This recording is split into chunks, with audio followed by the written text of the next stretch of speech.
Today is Tuesday, October 22nd, and we're having Gilbert with us to talk about BRICS, the conflicts in the Middle East and in Ukraine. Welcome back, Gilbert.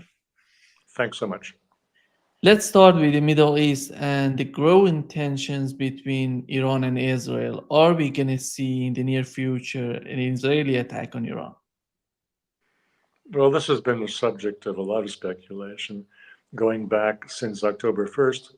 And some of my colleagues have made some very sage comments, which I accept, on why Israel was being restrained at the same time that Iran is being restrained by the Russians. What I would not be surprised if some kind of attack takes place within the next 2 days.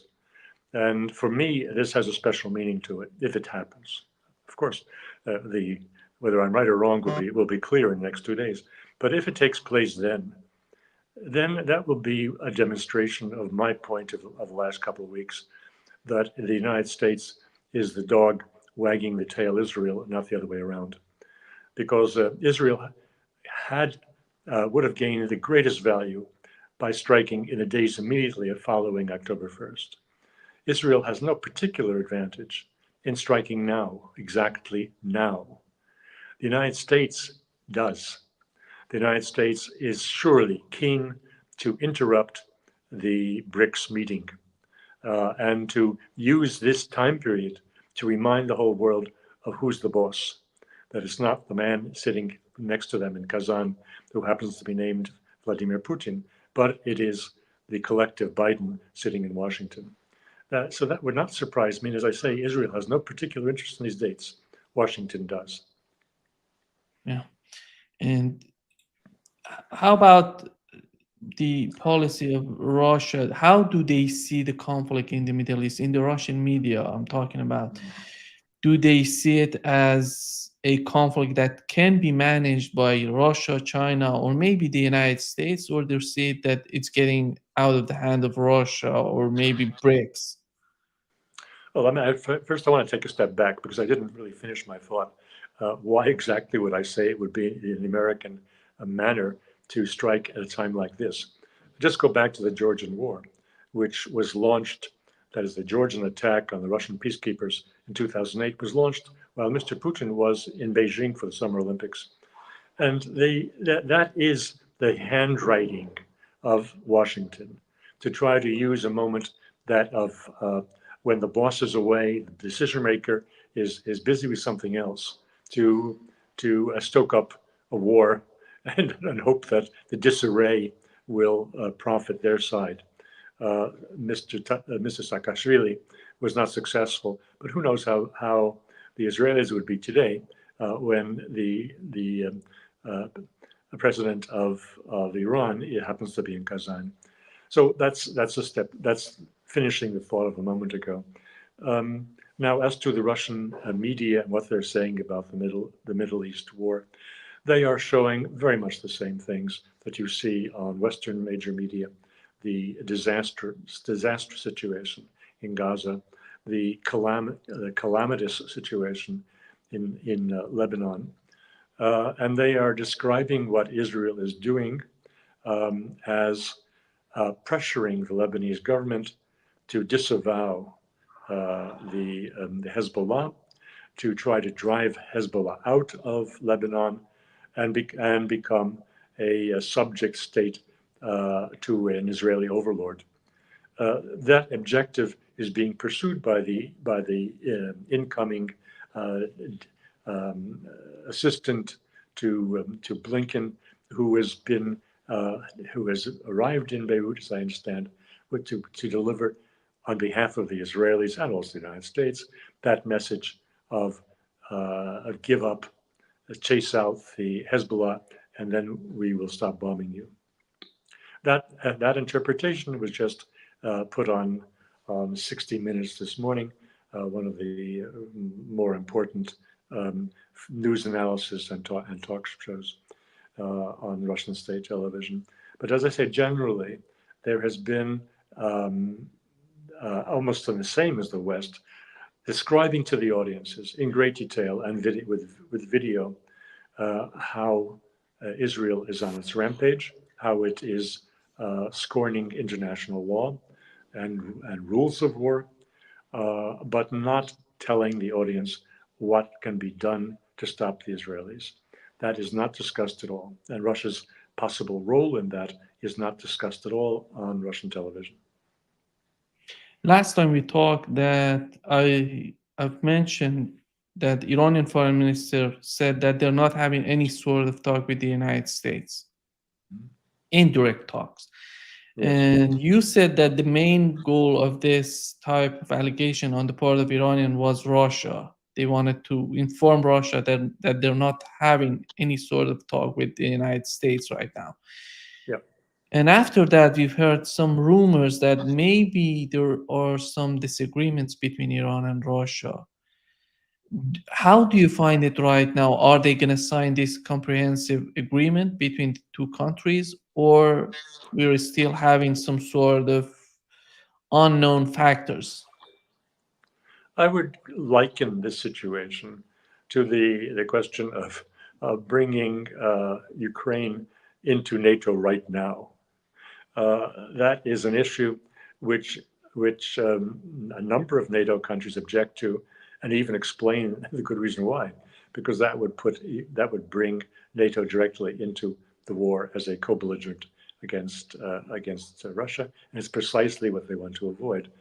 And so it is with the Iranians and the Russians. If the Russians conclude this agreement right now, before the Israeli strike, when the nature of that strike is not yet known, when the nature of the Iranian response is not yet known, then the Russians would be issuing a blank check to the Iranians. This is something I just like to give credit where credit is due. This is something that Ray McGovern was saying a few days ago, and I subscribe completely to that interpretation.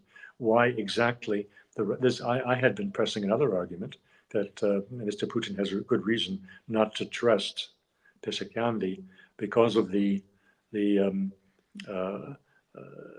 he has flip-flopped and the way that he was doing things behind the back of the supreme leader in reaching out to the United States via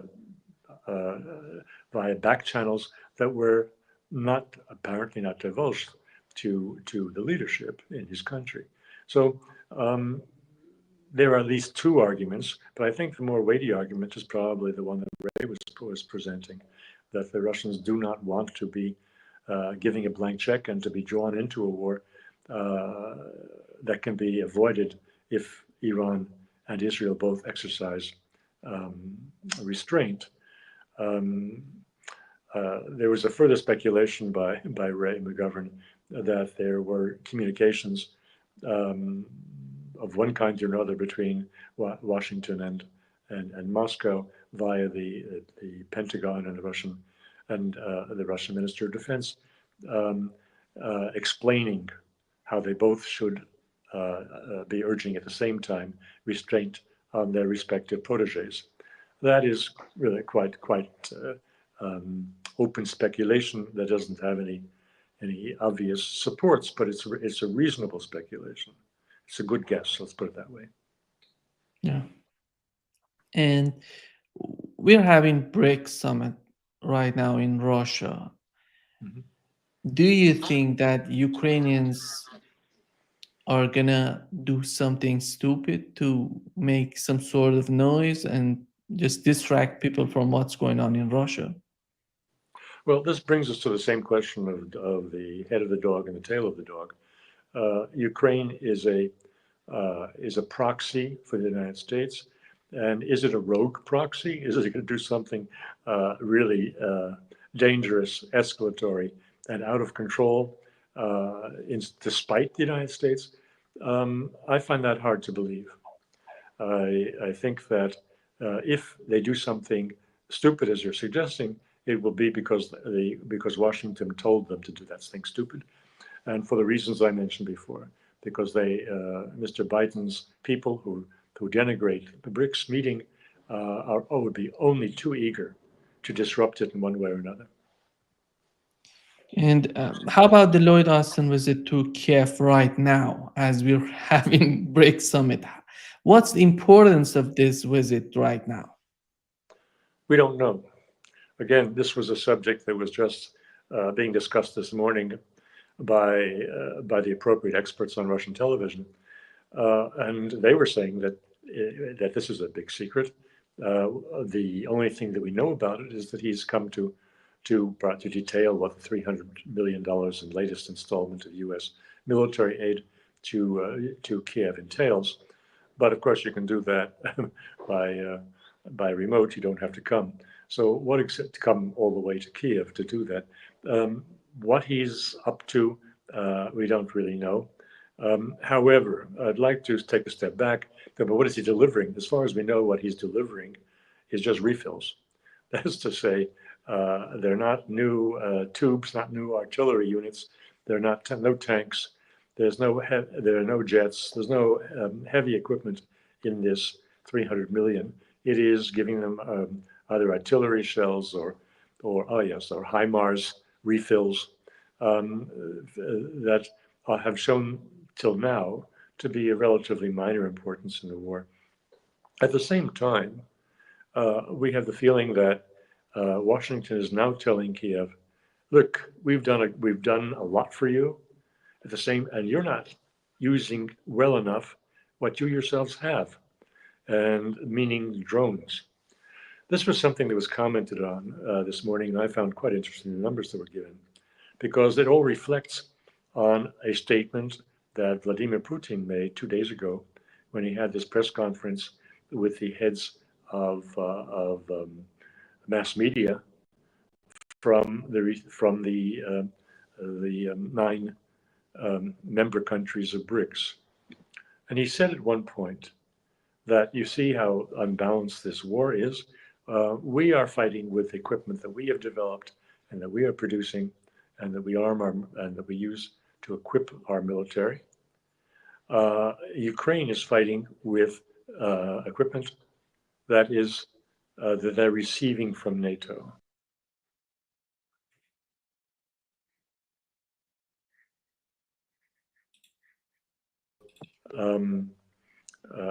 Very high-tech war, where the most important players really are mathematicians. It is mathematical formulas that are guiding the electronic warfare as one side develops a counter measure to the attacking side. And then 3 weeks later, the attacking side has to produce and put into place in the field a counter measure that is changing the algorithms, changing the guiding material in their armaments. Well, the Ukrainians don't have that capability. We do. Here, I think he was proven wrong by what Russian state television was saying this morning, which makes a lot of sense. That from the very beginning of this war, Ukraine had a big advantage in drones. They had invested in drones. They had in their production and in the procurement from Turkey and elsewhere, and in training their personnel to effectively use the drones. Russia had virtually no experience and had invested very little in drones before this war started. And they had a very steep learning curve, which obviously NATO and the West never thought they would make, but they did quite effectively, at least a year into the war. Now, a few days ago, whether it was Putin or someone else, maybe in the military leadership, explained that, probably it was Putin, that Russia this year had produced 142,000 or something like 142,000, let's leave it at that number, drones. And that the order for 2025 is to increase that several fold. At the same time, the expert opinion in Russia is that Ukraine this year had, by its own manufacture or procurement, 1 million drones. And that in 2025, Ukraine is expected to have, by procurement or home production, 2 million drones. Therefore, this is very interesting, that correlation, because from the very beginning of the war, everyone spoke, and myself included, about this being an artillery war, and how Russia, from the very start, had a 10-to-1 or 8-to-1 advantage in artillery pieces and in the artillery shells. That kind of proportion has stayed right up to present. Maybe it's gotten a little worse for the Ukrainians, but not dramatically worse. So that is very interesting to see that in the drone area, it's exactly the same kind of imbalance of 7 or 8 to 1. In this case, the Ukrainians have an advantage over the Russians. Now, how would you feel about these raw numbers coming up? Well, I think they reflect a reality.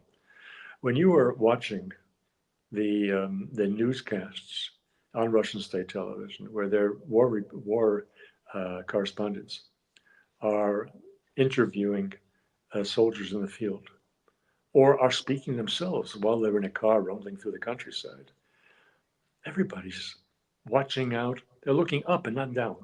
They're all looking up for the birdies, for the Ukrainian drones. And that is a real hazard on the whole war front, which people don't talk about. I say everyone who's saying that the Russians are steamrolling the Ukrainians, I don't hear a peep about this fact, that the Ukrainians have a big advantage over the Russians in drone power. Now, the other thing that has to be mentioned is that drones don't fly in rain and fog. We're now in the autumn period. In the autumn, in that part of the world, in the Ukraine, where the fighting is going on, they have a lot of rain, they have a lot of fog. The rain has been very harmful to the interests of the Ukrainian forces in Kursk because it makes for mud. We know that there are 176 tanks that were destroyed in Kursk, and there were 1,000 vehicles destroyed in Kursk. I think a good part of those vehicles were vehicles that got stuck in the mud. And a vehicle that's moving slowly or is stuck in the mud is a perfect target for artillery. So even if they're not hit, the Ukrainians riding in those personnel carriers abandon them for the sake of their lives. So these two factors, drones don't fly, so that big advantage Ukraine has in numbers of drones versus Russians is erased in this part of the year while the Russian offensive is going full steam ahead. And in the case of Kursk, their mechanized units have been literally bogged down and abandoned or destroyed. This is why we see on video on television, and even Western television, pictures of Ukrainians soldiers at 20, 30 at a time running in an open field. They're not being carried by cars or personnel carriers because they don't have them anymore. And that explains the really awful situation of the remaining several thousand Ukrainians in Kursk Oblast. Don't you think that even with the production of 1 million, 2 million drones, at the end of the day, they have to arm these drones and they have to get the ammunition from the West? But we know the capabilities of the West in arming Ukraine right now. And is that going to change the future of the conflict? It doesn't seem that would be the case for the West and the way that they can provide Ukraine with weapons. Insofar as this has been described, and I say it is the overwhelming opinion of experts that this is a war of attrition. It has been for some time. Yes, the handwriting's on the wall. War of attrition is not one that the Ukrainians can maintain for an unlimited period of time, regardless of what the good wishes of its Western supporters on how much the West tries to collect to ship to Ukraine. It simply isn't there because they are vastly outproduced by Russian artillery manufacturing. Yeah. Yesterday we had the Russian ambassador to the United Kingdom. He was talking about how to end the conflict in Ukraine. Here is what he said to BBC. Of armaments to the Ukraine, and the conflict will be resolved the day after tomorrow. Is there any chance that To Vladimir stop the Putin... armament supplies. Is there do it. any chance that Vladimir Putin will budge? Because it may be that he will put such strain on his country that in the end it will be impossible for him to hold on. Laura, it's a wrong assumption that there is a big strain economically on Russia. Russia lives with its own absolutely normal life. We are in favor of speediest political negotiated solution over there. But we do not feel a reciprocity. No one, neither Ukrainian president nor his government, neither officially, none of the NATO government are speaking about negotiation. Yeah, the point he's making that stop sending weapons to Ukraine, as you've mentioned, it seems that they're not having that much of manpower right now. But when it comes to, as you've mentioned, to drones, they are capable of providing a lot of drones to the battlefield. This is the huge part of the main goal, the main objective of this. Stop sending weapons to Ukraine because they can arm their drones, they can kill more young people on the battlefield. How do you find it right now in Washington? Is the policy going to the same direction that they're going to send more weapons, they're going to send more ammunitions, even if they don't have manpower right now to fight Russia, they can use their drones?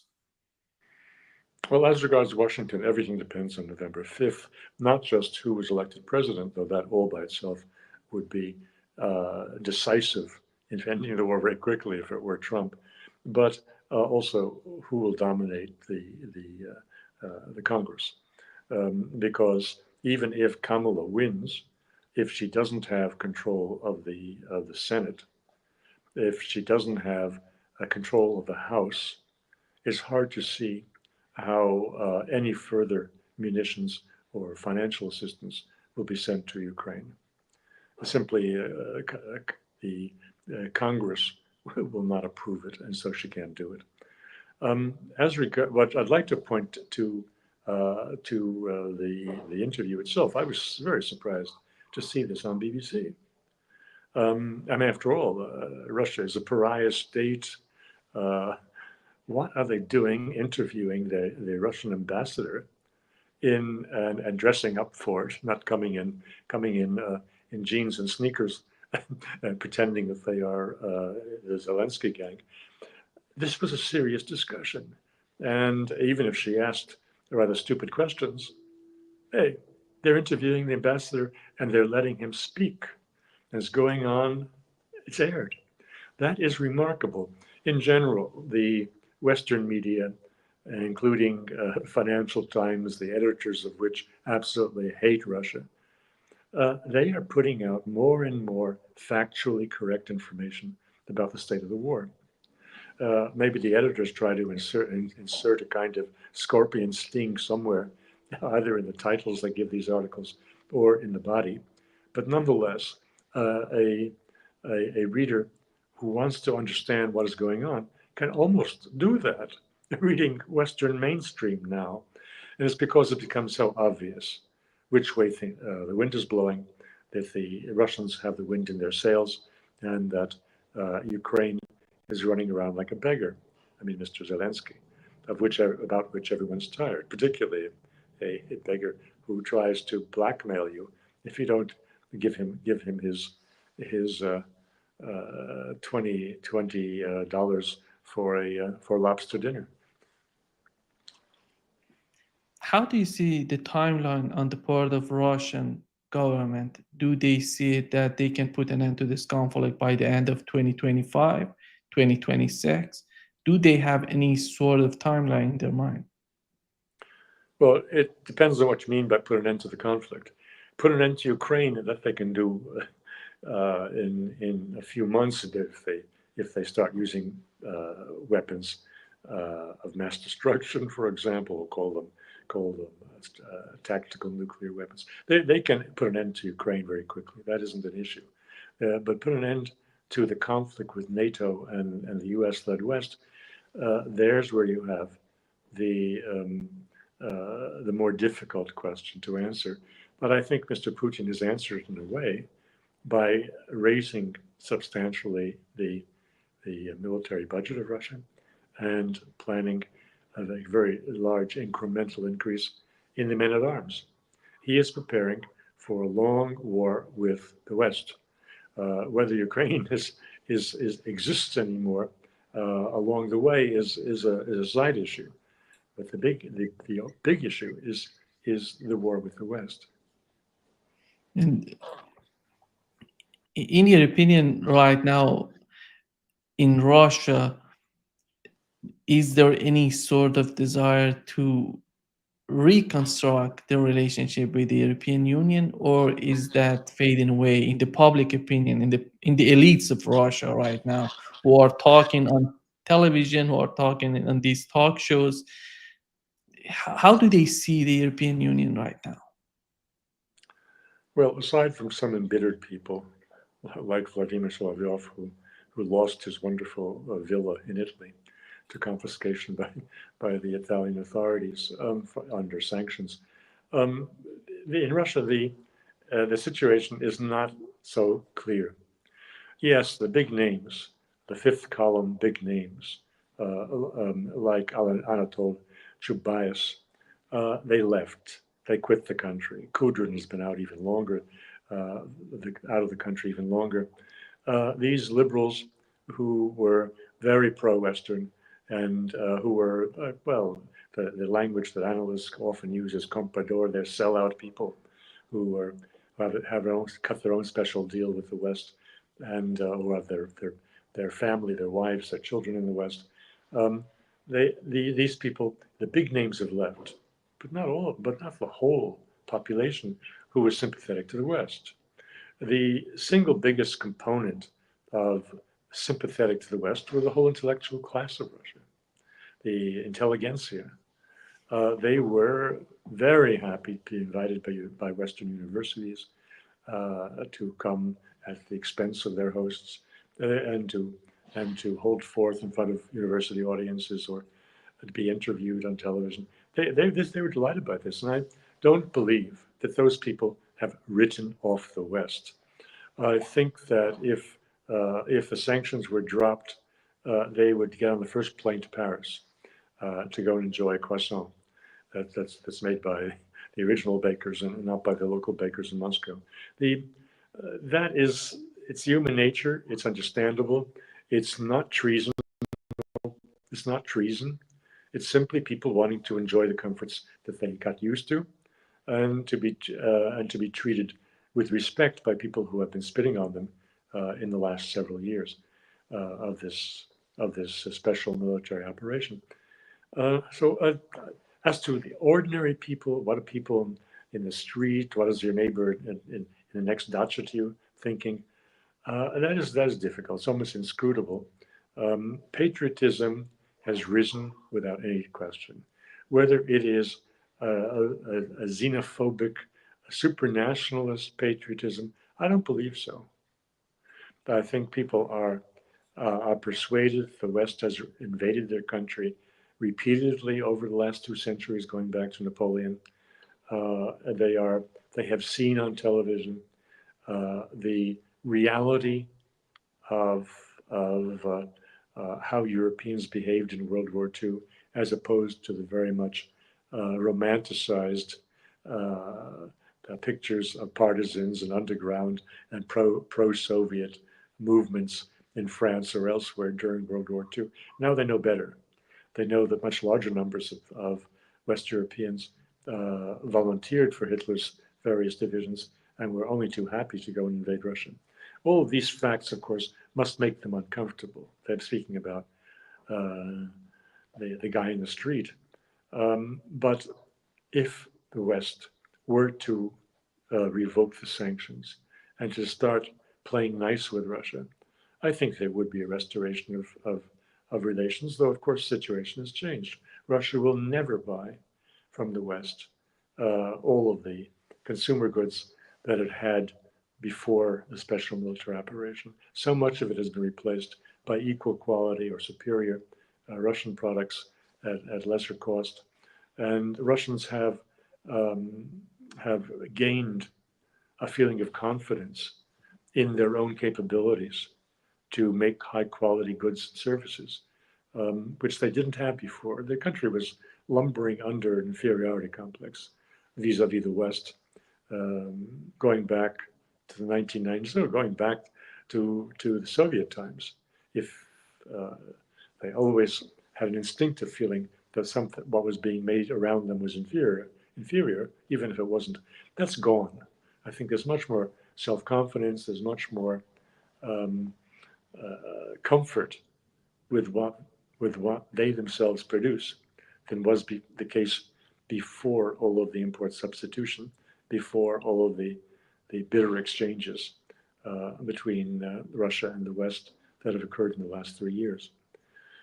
So I say there will be there is a possibility for a restoration of normal relations and goodwill relations, even with Ukraine. This is even in the last day or two. You have Russian voices close to the Kremlin saying that that Ukraine that is not a member of some bloc, meaning anti-Russian bloc, meaning NATO, could have good neighborly relations with Russia. So let's not speak in absolute terms that there's a cutoff for 2 generations. No, a return to something like normal relations is possible with goodwill. It all depends on how the elections in the States turn out, whether or not the United States abandons Ukraine sooner rather than later, and therefore forces big changes in the political power structure here in Europe, where at present Madame von der Leyen, or Frau von der Leyen, has established almost an authoritarian and unconstitutional grip on all of the European institutions, and is getting away with it because the policies that she has laid down have not been proven yet to be a dead end. If the Ukraine war ends on anything like Russian terms, then I think she and her whole power structure will collapse like a deck of cards, and Europe will change. That changed Europe could very well enter into some kind of good neighborly relations with Russia. It seems that Medvedev believes that Russia's long-term goal could be the collapse of the United States or the creation of a full-fledged counterbalance to it. And when he talks about the collapse of the United States, I understand that he's talking about the economic power that the United States has right now. It seems, and he talks about what would be the counterbalance for this is the SCO and BRICS, because he's talking about these two. And at the end of the day, when you look at the conflict in Ukraine, in the Middle East, and the new relationship between Russia and North Korea, we know how the economy of Japan is in trouble right now. And Europe is in trouble, Japan is in trouble, South Korea is not that much in trouble, their economy is not that bad. But at the end of the day, when you look at BRICS, how BRICS is growing and how G7 is not growing that much that BRICS is doing right now, do you think this collapse would happen in the near future? How close is Russia to the goal of the collapse of the United States if we understand it as the economic power that the United States has to force their policies on other countries? The collapse of the United States is nothing imminent. In fact, there may never be a collapse of the United States. A relative decline of the United States is going on right now, and it will continue to go on. But that's very different from saying in a 20-year perspective, a 30-year perspective, you can chart that. In a 1-year perspective, and this is not a serious proposition. The United States is still, whether it's the first or the second largest economy in the world, the per capita wealth in the United States. It's at least 4 times that of China. So it is not really serious to see the rise of China to have the biggest GDP as meaning that the United States has become impoverished. It hasn't, and it won't. The relative position of the states, of course, is declining and has been on such a trajectory for some time. But let's look closely at what it means to say that the BRICS countries have risen, as Mr. Putin did. It was a very, very impressive statement, which he repeated several times, that that the BRICS countries in 1992 were 16% of global GDP, and the G7 was 45%, something like that, and that in 2023 the BRICS are 37%, and the G7 is at 29%. All that looks very good and makes a strong argument for BRICS, except that has nothing to do with BRICS. He's talking about the BRICS countries, not about BRICS. And the BRICS countries have grown that way largely because of China's dynamic growth from 1992 to 2023. The single biggest factor in the change in GDP share of the BRICS countries was China taking 300 million people out of poverty. It's giving a mistaken notion of what BRICS is all about and what BRICS can do. Everyone has talked and hyped for more than a year, or wait, 2 years, the idea that BRICS will have a common currency. I think most experts agree that nothing like that is foreseeable, not now and maybe never. The most that one can look for, it seems, again, judging by expert opinion that's been very amply set out both on audio and video and printed page in the last week or two running up to the BRICS summit, is that they can hope for a replacement for SWIFT, that is the global messaging system between banks on transfers of money, and on currency exchange, that is how they will balance out their trade disbalances in one way or another by a still unfound, still unestablished mechanism. In trade like that between Russia and China, there's only a 5% discrepancy of 5% more yuan are coming into Russia than it can spend in China. However, they can spend that money in other countries. Well, with India, that's not the case. There's a very big disbalance between the Russian-Indian export-import, and Russia is stuck with a lot of rupees that it can't do very much with. That kind of problem has to be resolved, and surely it will be resolved. I don't know if they will announce the solution in the next 2 days. I think it's rather ambitious and unlikely. But in the coming year or two, they surely will find a solution to that.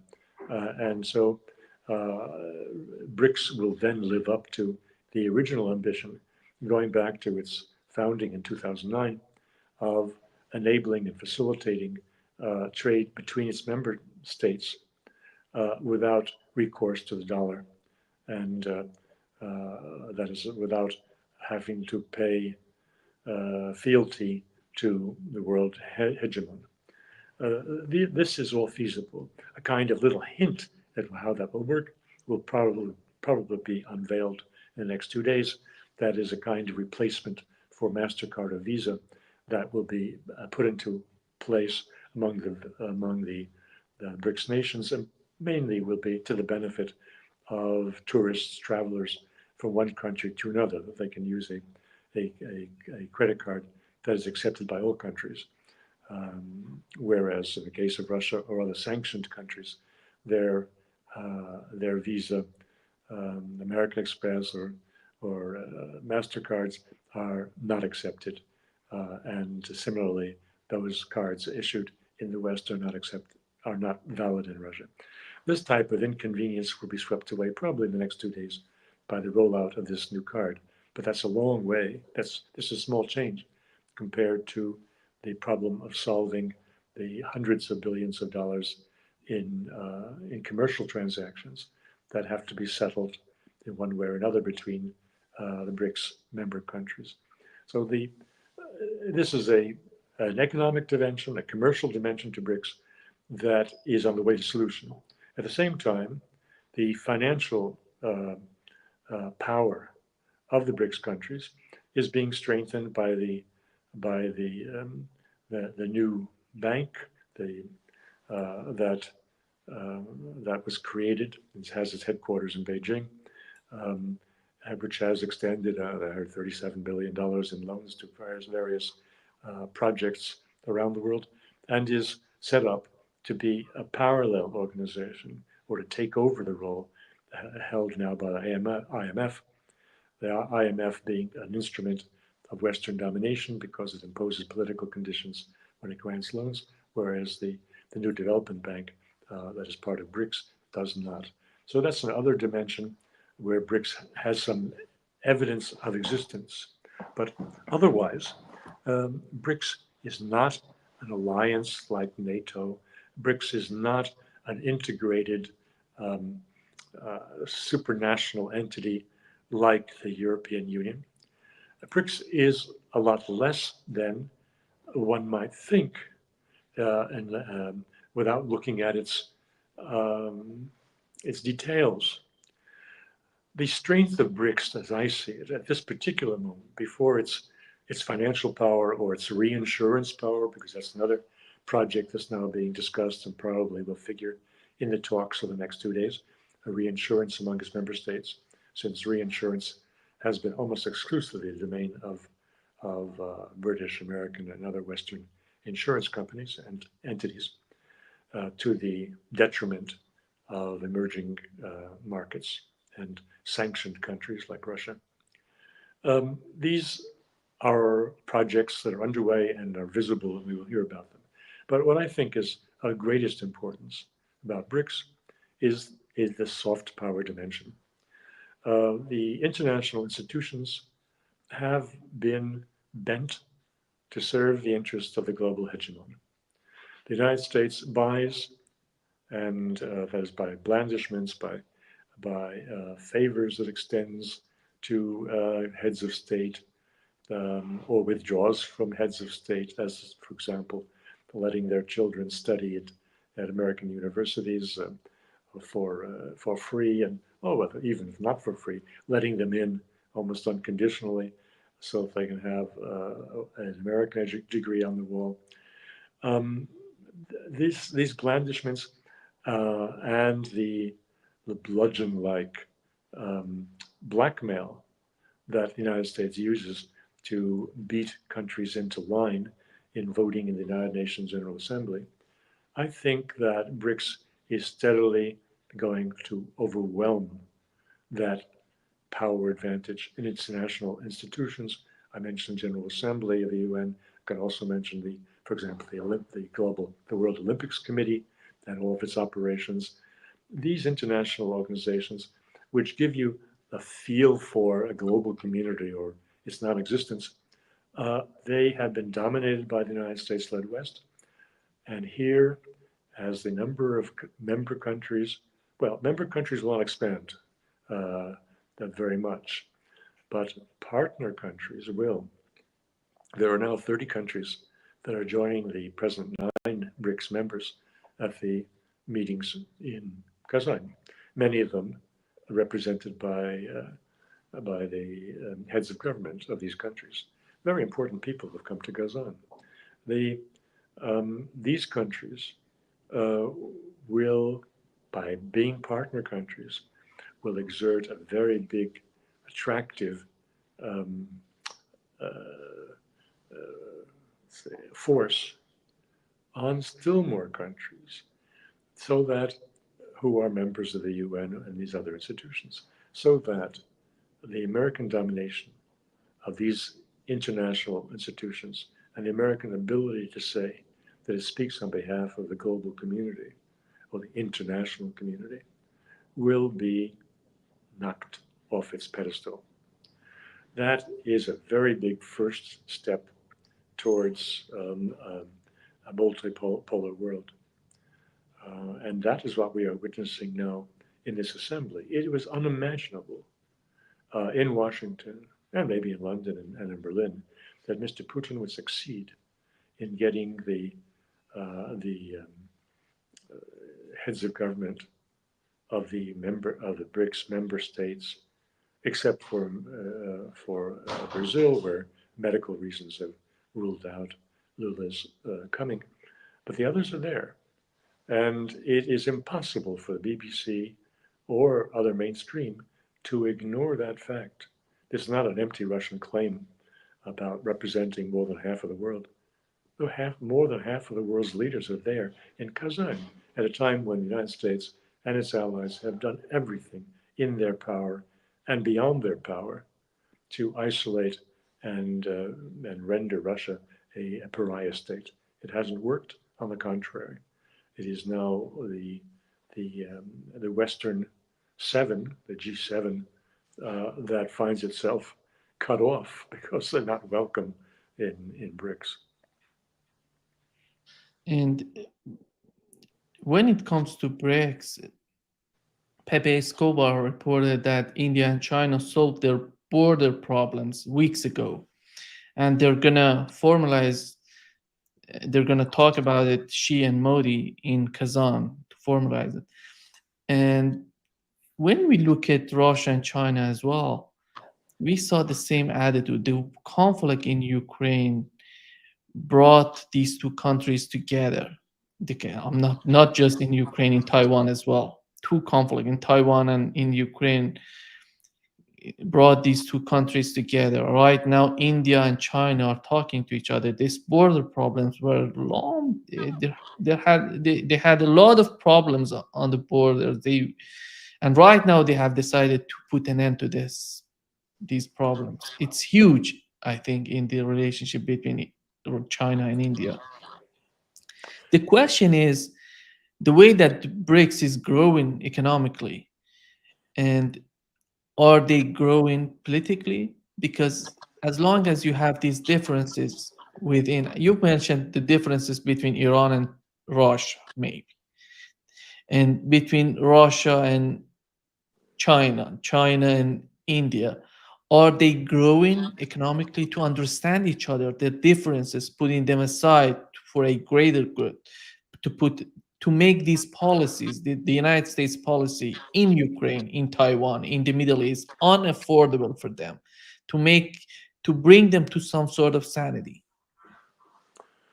I think there's much to be said for close contact. This takes us back to the launch of the Ostpolitik in Germany, when the Social Democrats had advocated, Willy Brandt had advocated closer ties with Russia as the way ahead, instead of isolating and putting Russia at arm's length. The United States still behaves in this isolating and putting countries at arm's length instead of drawing closer to them. Although the present government in Berlin has returned to the Cold War vision of isolation and arm's length, I don't think that will last very long when Mr. Schultz is gone. The policy that the principles underlying the original Ostpolitik with respect to Germany, Russia, I think they pertain today in a way that answers your question about these several countries moderating their stance, finding compromises, encouraged by their mutual membership in BRICS or in the Shanghai Cooperation Organization. These are, and particularly for the weaker countries like Iran, having good relations, close relations with powerful friends like Russia and China has tended, in the case of Iran, I believe, to moderate their political positions on all kinds of issues in the region and globally.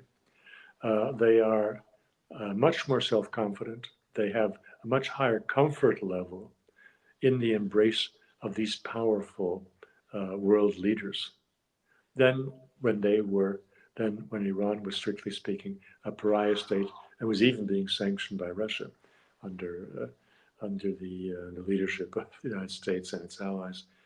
This present situation, I think, encourages moderation, and that is all to the good. Mr. Raisi, who died, who was assassinated a couple of months ago, he was eloquent. But it was eloquence based on confidence. He felt he was leading a country that he did not feel was threatened, did not feel was isolated. The need for radical statements, for saber rattling, wasn't there. And so the positive influence on resolving these disputes, like the border dispute between India and China, let's face it, India and China are competitors.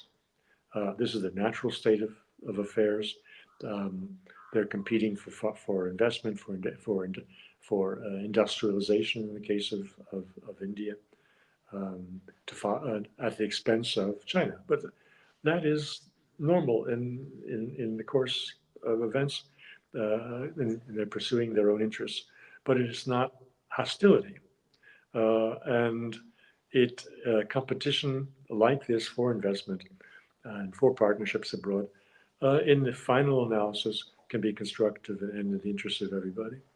So it just as this question, let's go back, take it in a similar situation with respect to agreements between Russia and the United States and its allies.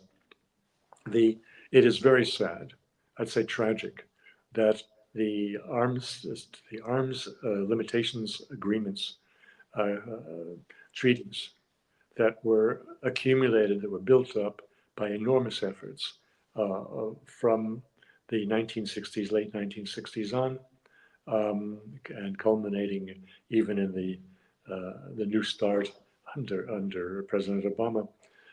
These all were invaluable, not just because they cut back on the number of nuclear warheads that were either mounted on missiles or stored dramatically reduced the number of these the weapons, but because they established their confidence building, and they put in place bureaucracies on all sides that were invested personally, professionally, in ongoing dialogue. So that process was even more important than the physical destruction of unnecessary and dangerous weapons of mass destruction in numbers vastly exceeding any possible practical value if there were to be a war. That is another case, another example of how these processes are important for building and maintaining trust, some resemblance of trust, even between adversaries such as the Soviet Union and the United States were. And I mention that because people are speaking about how will the Ukraine war end? How can the Russians possibly agree to anything less than total capitulation and sort of rubbing Ukraine into the dirt? That is predicated on the notion that everything that the United States does is a lie, and that the United States is totally untrustworthy. Well, trust doesn't come from nowhere. Trust is built. And in the present situation, there is no trust, agreed. But you have to put in place structures that will, over time, build trust. And that is how I would suggest that the end of the war in Ukraine has to be seen. It will be not only a signing of some sort of document between some people from Ukraine, whether they are Mr. Zelensky's replacement by Zaluzhny or some other military leader, or without naming personalities. It will not be just between Ukraine and Russia.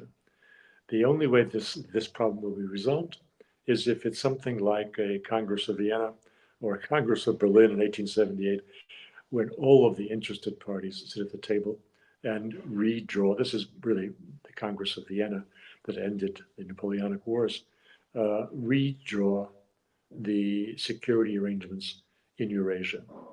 That's when I will say that the Ukraine war is truly ended, not when there's an armistice of some kind or even a peace treaty between Russia and Ukraine.